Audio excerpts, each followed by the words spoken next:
John here from Great Lakes Country with a bit of a different sort of video this week. My paternal grandmother was a lot of things. Funny, highly intelligent, more stubborn than could possibly be measured with conventional science. But one thing she was not was a particularly great cook. Don't get me wrong, she liked to cook. But what she liked to cook might be called food only per the strictest dictionary definition of the word.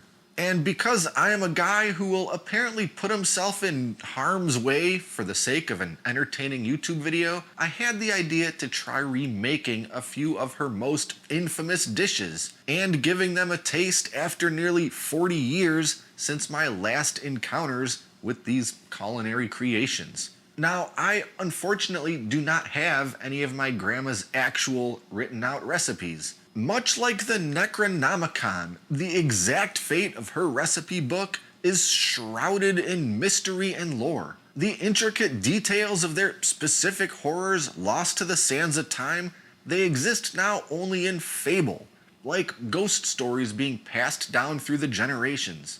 In other words, I don't know precisely how she made these dishes, but I remember eating them in the 1980s, and I remember the feeling I had while eating them. So in this video, I'm going to do my best to recreate 4 of my grandma's most memorable meals. I've read through dozens of published recipes from the 1950s through 1980s for each of these dishes and cross-referenced them with my best recollection of what was in my grandma's versions, what I remember seeing her put in them, and what they tasted like, to create what I think is an incredibly close approximation of each one. Now, many of her dinners seem to involve some sort of noodle-oriented slurry turned into a haunted Betty Crocker casserole of sorts, and 3 of the recipes we're making today probably fit somewhere into that category. Anyway, there's a lot to make, taste, and regret making and tasting. So we better get started with recipe number 1. And we're going to start strong right out of the gate with my grandma's famous Slumgullion. You heard that right? Slumgullion. Now, my grandma made up words all the time. If someone asked her what she's making for dinner, she'd respond with some sort of gibberish like grism grasm or slumgullion. So I was pretty shocked when I learned many decades later that slumgullion is an actual thing that people actually made. I couldn't believe that slumgullion wasn't one of her made-up gibberish words. Though it doesn't adhere to one strict recipe, slumgullion through the ages is more of a clean-out-the-fridge poverty meal, sometimes also called American goulash. The most modern version seems to be quite similar to what you may know as beefaroni. Beef, tomato sauce of some sort, macaroni noodles. But as with most dishes, Grandma put her own spin on it and was unburdened by any pre-existing standards or conventions for such a recipe. So hers may bear very little resemblance to anything you might find if you Googled Slumgullion. Anyhow, I've delayed the inevitable long enough. Let's make this thing. And we'll start the way that so many family dinners started in the days of yore, and that's by browning an entire pound of ordinary ground beef. I'm sure my grandma didn't have one of these enamel Dutch ovens, but I think that it's gonna make this whole thing a lot easier than trying to do this all in a giant skillet or something. So I'll just get this ground beef cooking away, get it nice and browned on all sides, chop it up with the wooden spoon as we go. And when that ground beef is browned through, we'll go ahead and add 1 whole chopped onion. No, we're not straining any of the grease from that meat. We're just gonna use it to cook them onions in. Just give them a few minutes until softened, and no seasoning at this point, or practically ever, just beef and onion. All right, onions are looking good. Now we can start adding in most of the rest of our ingredients, starting with a dash of Italian seasoning, a dash of garlic powder, a can of drained diced tomatoes, a whole can of drained, you guessed it, kidney beans, and it's very important to use the store brand anytime you can because, of course, that's what Grandma would have used. Then 2 cups of beef broth. And we'll get that all stirred together. Nothing really quite brings out the flavor of some ground beef like submerging and soaking it in a bunch of liquid. And lastly, there is of course a pasta component to this. And while basically any modern or not so modern, quote, Slumgullion recipe that you're bound to come across is gonna call for elbow macaroni, well, that is not what old grandma used. She used, of course, some fettuccine. And in true culinary fashion, we definitely need to break these. And we'll just kind of get them pressed down and submerged in that liquid, so of course they can soften. And now we just need to let all the liquid in this pot come up to a little bit of a boil and just cook away until those noodles have softened, absorbed a bunch of that liquid, and what we have left will be, at least to my best effort, a recreation of Grandma's Slumgullion. And there it is in all of its glory. What I think is a really close representation of Grandma's Slumgullion. You got everything you need in there. Meat, beans, tomato. You know, I'll be honest, there's probably a variation of this that would be halfway decent. Get rid of those navy beans, get some seasoning and more spices in there. A little bit of cheese, and we might have something going. But that is just not the way Grandma rolled. After all, there was salt and pepper on the table, so if you wanted seasoning, well, that was completely within your power to make happen. So there's nothing left to do but revisit a very distant memory of my childhood and give this a taste. No more putting it off, we're doing this. Honestly, it's not disgusting. It's certainly not great. It's incredibly bland, which is what I remember maybe the most about it. But it's almost like if you combined a stroganoff with, I don't know, some spaghetti with red sauce, but just a tiny bit. And then, for reasons that defy all logic, throw in some kidney beans. The kidney beans are really the only thing that's completely throwing this off. If this was well seasoned and there was maybe a few more ingredients and you got rid of those beans, this is something that I think a person could eat. I do recall sitting at the table with my plate, trying to isolate the noodles from everything else and shaking salt from the salt shaker onto individual noodles just to try to make them taste like something. Of course, I think I got yelled at for doing that, but you know, you gotta do what you gotta do. Anyway, definitely the recipe with the weirdest name, but I'm certain that it's gonna be far from the worst tasting one of these four. Next up, a dish that actually has some name recognition. Chicken Tetrazzini. Now, my grandma's version didn't stray too far from a real Tetrazzini conceptually. It was more the ingredient substitutions and execution that left something to be desired in this case. And in all fairness, I think even the most well-made chicken Tetrazzini is pretty unappetizing. Anyway, let's make it.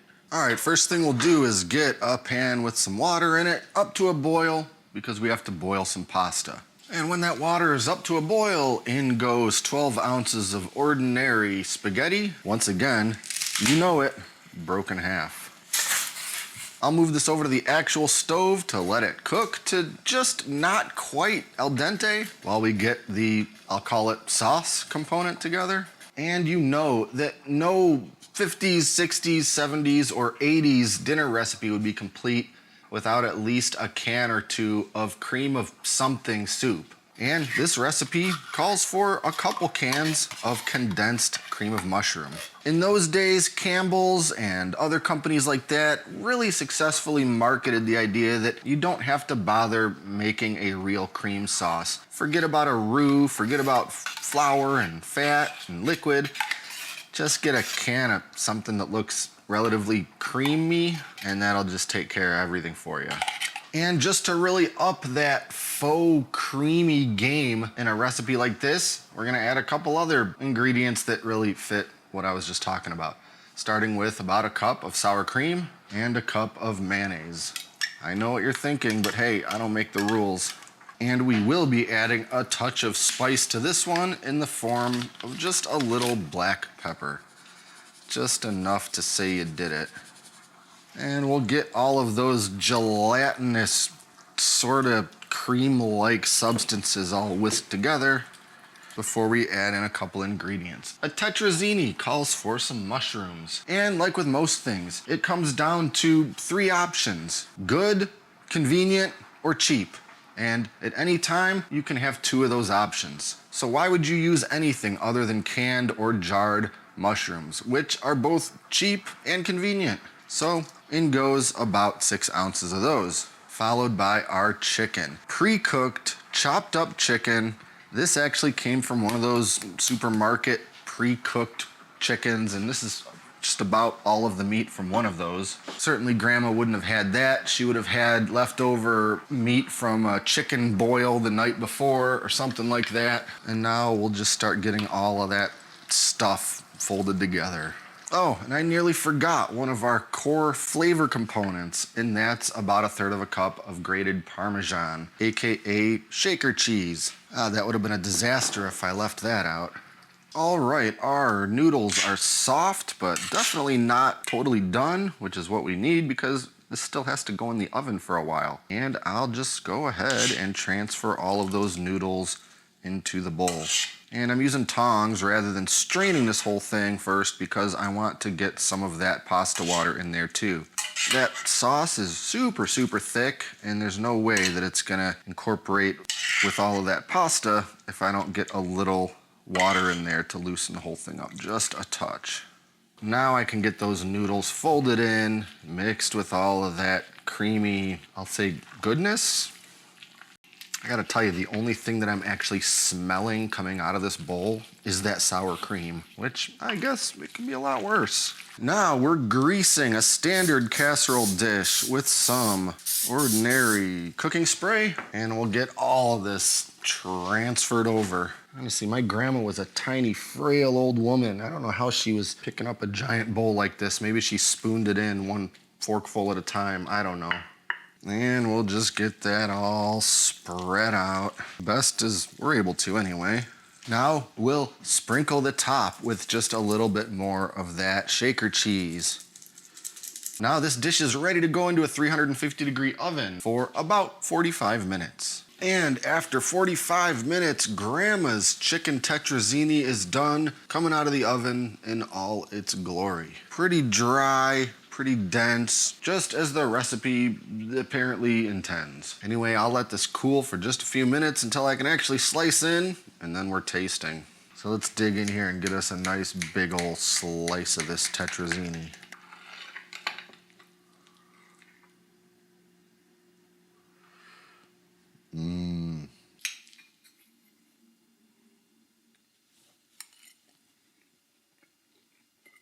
Pretty darn close to what I remember. Practically flavorless. Texture is a bit off-putting. You know, it looks a lot denser than it ended up being once I took a bite. It's kind of mushy, actually. But just nothing tastes like anything. Guess some little jarred mushrooms aren't half bad, but it's probably the only thing bringing any salt to this whole dish. Maybe I taste a hint of the sour cream. I don't know. Not really any of the other ingredients. It's just kind of a dry, lifeless hunk of food. To make this properly, you definitely need probably a proper cream sauce of some sort. Maybe something a little closer to an Alfredo. I really don't see why this dish needs to even exist. It's still one of those made-up American Italian dishes where Betty Crocker is telling you to dump cans of cream of yuck soup into it. Go look up 10 recipes for chicken tetrazzini. Every one of them will call for cream of something soup. Anyway, just make chicken Alfredo. Alfredo sauce is easy to make. Heck, even a jar of store-bought Alfredo sauce would be so much better than this. And there's no reason to bake it. Some chicken, some fettuccine, Alfredo sauce, maybe a few green peas. That would be delicious. Number 3 on the list is what this particular grandma referred to as lasagna. Now, I've made lasagna on this channel a couple times in past videos, and that recipe is basically an evolution of my other grandma's lasagna recipe. She made it, my mom made it, and now I make it. But the grandma about whom this video is, well, she made something that is at best lasagna adjacent. And we'll start by getting a pot of water boiling, and we're dropping in 12 lasagna noodles. And honestly, it wouldn't matter if I broke these or not, and you'll understand why when you see what becomes of this. Anyway, we'll let these boil until just about softened, and in the meantime, we'll get some meat cooking. You guessed it, a pound of ordinary ground beef. And you know the drill. We'll just get it all chopped up with the wooden spoon. We're just trying to brown some ground beef here, just like you would for anything. And when it's all nicely browned, I will just go ahead and scoop all the meat out of there with a slotted spoon, leaving the extra grease behind because this time we don't actually need it. Alright, lasagna noodles are cooked and strained, and I'm just going to reuse this same pot here to put together the sauce and the rest of the components for this thing. So first, let's make what I guess we'll call a marinara. Starting with a can of tomato sauce. No flavor, no seasoning, just basically sauced tomato in a can. Then a couple cans of diced tomatoes. Petite, regular, it's really not going to make a difference. And to turn this into pasta sauce, we'll of course add a little bit of oregano, about a teaspoon and a half, followed by a quarter cup of the shaker Parmesan cheese and 16 ounces of small curd cottage cheese right in there. Just throw it right in there with the rest of it.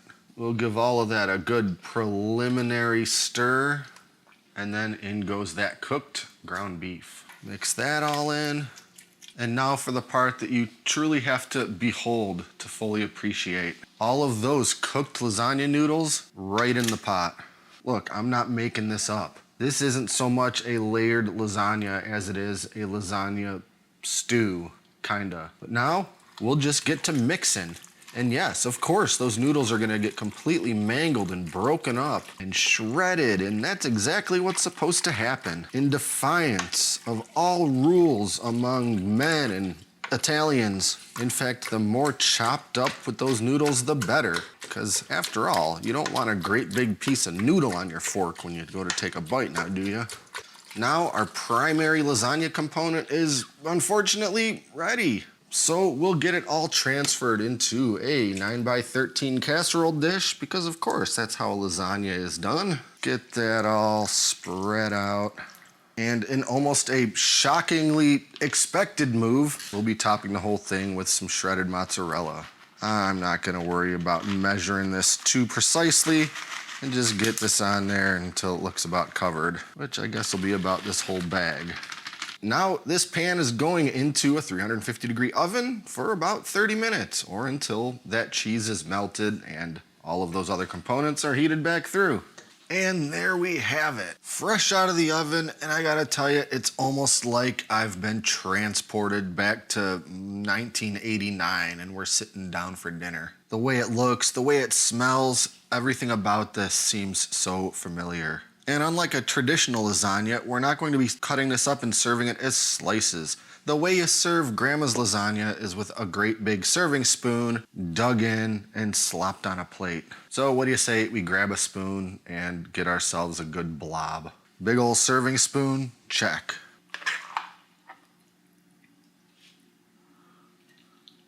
It's complete dealer's choice whether you get a teeny tiny little shred of lasagna noodle or one that's, 6.5 inches long. Mostly they're probably shreds about like that. Yeah, I think that's almost on the money. The real prevailing taste coming through is that raw metallic canned tomato flavor. I mean, you can make a halfway decent pasta sauce using canned tomatoes, canned tomato juice. Actually, you can make some really good sauces, but there's not enough going on in here to make those tomatoes taste anything other than like a tin can. The texture, it's pretty slimy and sloppy because of course I mixed all that cottage cheese right in there with the tomato and everything else. The main thing that I don't think I got right from my grandma's is hers looked a lot darker in color. So I'm wondering if she baked it for way longer, but then sprinkled the mozzarella on top near the end, because otherwise that cheese would get all burnt up by the time it was as dark as hers was. This is definitely something I have no interest in eating any more of, though, I'll say that much. It's more like a casserole than a lasagna, but there's already a delicious lasagna flavored casserole out there, and it's called baked ziti. Lasagna needs layers, and they need a proper tomato sauce. Last up on the list is a dish whose mere name struck fear into the hearts of my brothers and I. Zucchini tuna boats. And again, I have learned that this is a real thing that other people actually make. But A, there is nothing about it that sounds appealing to me under the most perfected culinary conditions. And B, these were not the most perfected culinary conditions. Anyway, this is the one dish of the video that I'm really actually dreading taking a bite of. But someone's gotta do it, and neither of my brothers are anywhere in sight. And no self-respecting tuna boat could start without some fresh zucchini. And this is actually a relatively simple proposition. First, I'll trim the ends off of each one, and then we're slicing that thing long ways right down the middle. Now to turn these into some little boats, and that is achieved with a spoon, and we're just scooping out some of the middle of each one of these zucchini halves. Don't want to go too deep because we don't want to poke a hole in it. We're looking for about maybe a 1/4 of an inch wall on all sides. Leave a little in the back here to retain the filling that's going to go in there. Nothing too crazy here, just hollowing out some zucchini. As for all of those zucchini innards that we scooped out of there, worry not, those will not be going to waste because we're gonna chop them all up, basically into pulp, because this is going right into the filling mixture. Now to make our tuna boat filling mixture, and there's not a whole lot of prep work that needs to be done, but this filling will have a binder in it in the form of some crushed up Ritz crackers. Of course you could use breadcrumbs, but why would ya?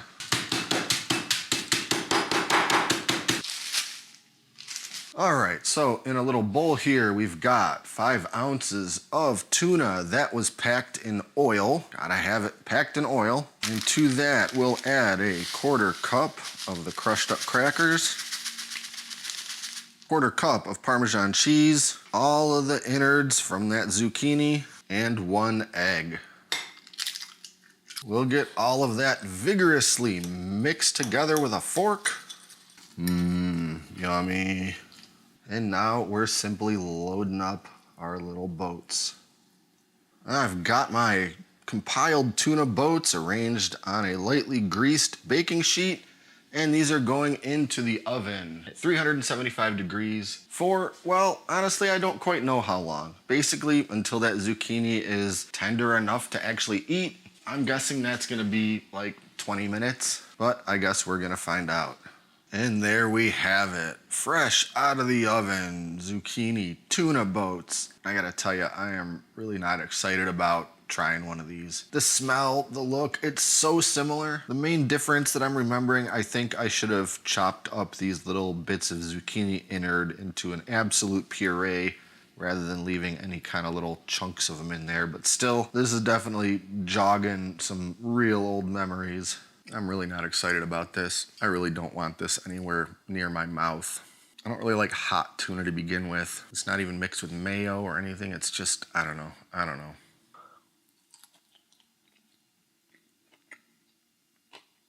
Yeah, oof, that is the only thing offsetting that just heinous tuna concoction flavor is a big mouthful of just wet, fibrous zucchini with no sort of seasoning or oils or anything on it other than the oil that tuna was packed in, if any of it got on there. I think that's it's just the taste in my mouth. I gotta swish some turpentine or something, get that out of there. It takes me right back to sitting at the table in my grandparents' kitchen in the massive old house they had in Detroit. I can still see their giant farmhouse sink, and I can hear their enormous Doberman's fingernails clicking and clacking on the hard asbestos flooring. I can hear my grandma rant and rave about us not wanting to eat these things and ultimately giving me a peanut butter sandwich or something. And you know what? At this age, I'm thankful for all the memories I still have from that long ago, even if some of them included tuna boats.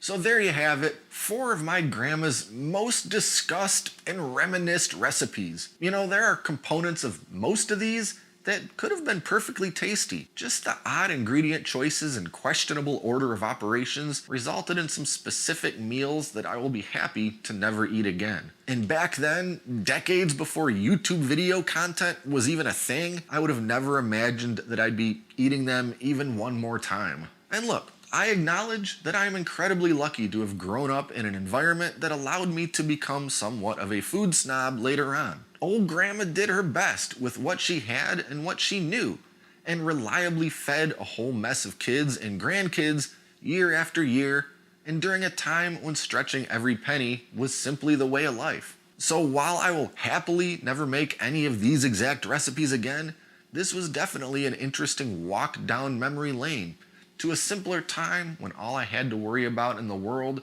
was whether or not Grandma was in a tuna boat sort of mood today.